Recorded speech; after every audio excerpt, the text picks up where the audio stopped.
Ici, c'est la bourgade avec un style européen du lac Mingyue à Nanning. Il ne s'agit en réalité ni d'une bourgade, ni d'une zone pittoresque, mais de la base de démonstration de l'innovation de Zhongguancun à Nanning. Les bâtiments ont été conçus par un designer français et ils présentent une architecture européenne. Aujourd'hui, nous avons un invité qui explore cette zone avec moi.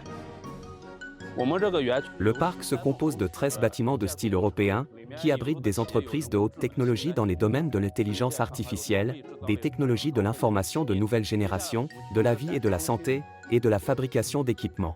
Et je vous conduis au centre d'exposition. Il s'agit d'une entreprise dans le domaine de l'agriculture intelligente. Voici quelques-uns de ces terminaux intelligents. Celui-ci peut prédire le temps qu'il fera dans la ferme.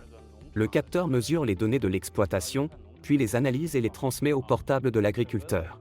Par exemple, le moment où les précipitations tomberont, le degré d'humidité du sol, etc. Il est plus facile de contrôler l'eau et les engrais en fonction de l'évolution de l'environnement extérieur. Vous pouvez également prendre des photos pour faire un diagnostic.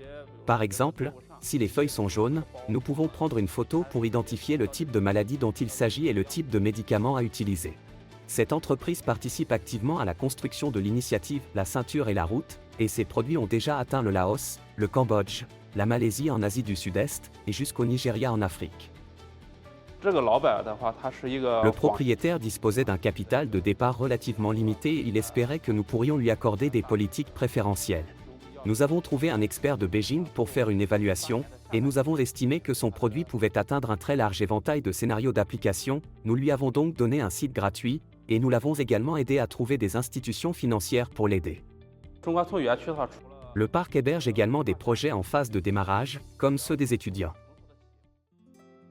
Monsieur Ma m'a expliqué que cette base générait de nombreux projets de haute technologie et qu'elle soutenait les talents créatifs. Il m'a également dit que l'extérieur des bâtiments de style européen offrait aux visiteurs un voyage de rêverie, tandis que l'intérieur des bâtiments offrait davantage de possibilités de coopération scientifique et technologique internationale.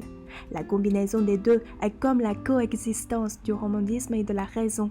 Et c'est, en résumé, mon impression de la ville de Nanning.